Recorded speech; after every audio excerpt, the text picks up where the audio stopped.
This image represents a lot of the frustration and confusion that teachers had to deal with during last spring's online learning experience.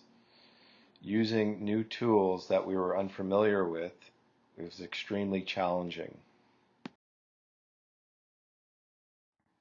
As alluded to in our discussion forum, instituting e-learning can cause anxiety. This image represents the feeling so many of us have when attempting something out of our comfort zone. For so many of us, e-learning represents a new form of instruction.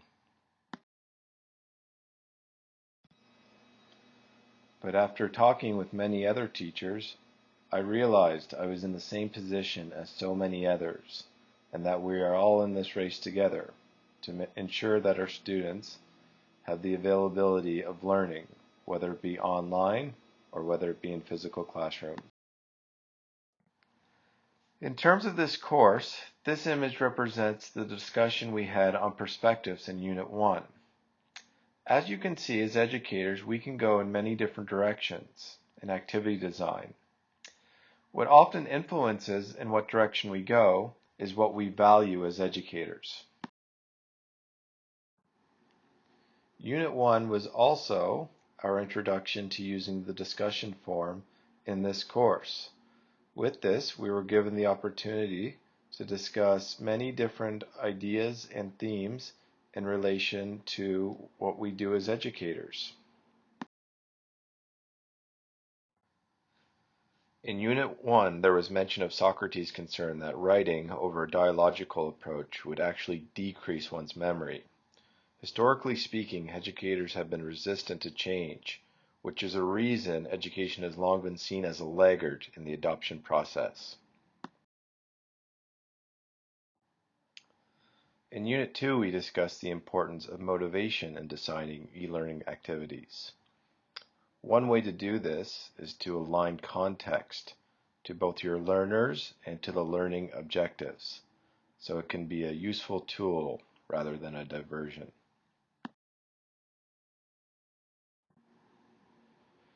In Unit 2, we discussed context and activity design. An example of context would be thinking of the age of the learners. In this image, we see a picture of a B-bot. B-bots would be especially useful for younger learners.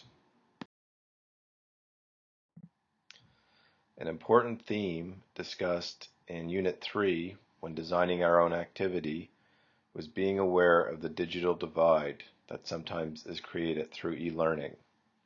As educators, we need to bridge this gap by creating resources that are accessible and user-friendly. This image to me represents the minority of students that were able to participate in online learning last spring.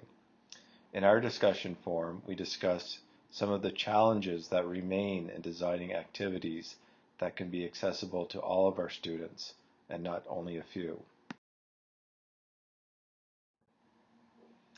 As discussed in our Unit 3 Challenge in Activity Design, the digital divide is extremely present in rural areas where high-speed internet has been difficult to access, leaving rural students disadvantaged and fighting an uphill battle.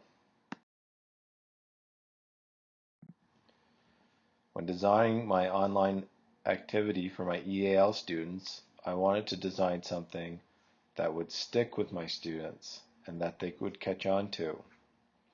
I decided to use a multi-literacy website called Unite for Literacy. Through feedback on my activity design from other course members, I became aware of some pretty helpful educational apps, such as Flipgrid, to enhance engagement and purpose in my activity, and that will be enjoyed by my students as they participate in my activity. In Unit 3, we also discussed massive open online courses, reflecting back on some of the positive aspects of these courses as well as some of their drawbacks. We've also discussed how these courses have evolved throughout the years and could be beneficial post-COVID. In Unit 4, we discussed how e-learning instructors may have to adapt what they do. Instead of going down their familiar road as being face-to-face content providers, they may have to choose a new path where they become online facilitators.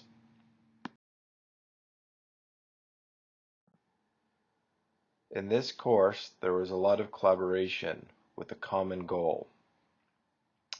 In the discussion forum, we built off of each other's ideas. In the activity design, we received feedback to improve our activities.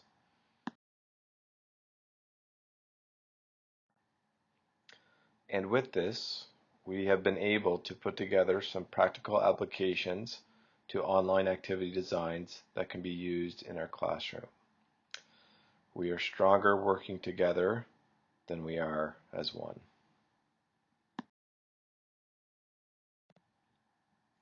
So much of what we've discussed in this course has been related to COVID-19 and the aftermath in relation to online learning. But the one thing we do have to remember is that this is a worldwide event and that we're all in this together. In this course, our knowledge and competency of e-learning is increasing. And based on this, we are able to foster an environment that allows for growth and sustainability for all our students.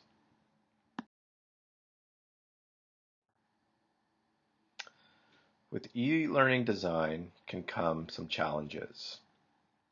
This image represents the good that can come out of these challenges. And through the obstacles that we face, something beautiful can come out of it. Thank you for your time.